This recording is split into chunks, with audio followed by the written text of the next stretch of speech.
raise your hand here if you've ever struggled to grow a plant. So we all know that plants require water, sunlight, soil, and nutrients. And as farmers are required to grow more and more plants to support a rapidly growing population, fertilizers have to be added to the soil in order to ensure that we have enough crop each year. So fertilizers, such as Miracle-Gro, are specifically designed to provide plants with the nutrients that they need, often a type of nitrogen in the form of nitrate. But when these nitrate fertilizers are applied, a lot of this is not used by the plants and it actually leaves the farm when it rains or there's irrigation.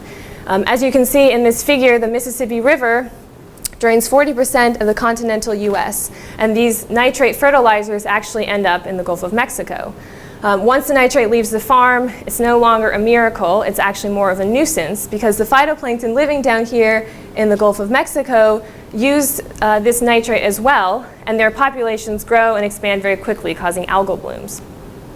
Unfortunately, when these populations die, the decomposition or breakdown of these organisms cause a decrease in oxygen in the water column. And since we all know that fish and other organisms in the Gulf of Mexico need oxygen, these low oxygen areas become dead zones. And so this here is highlighting those dead zones in the Gulf of Mexico.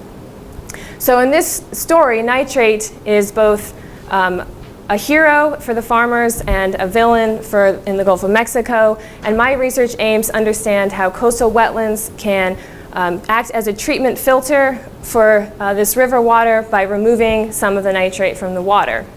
So wetlands are special because they have bacteria that grows in the sediment, and this bacteria can use the nitrate and convert it to nitrogen gas, which goes back to the atmosphere.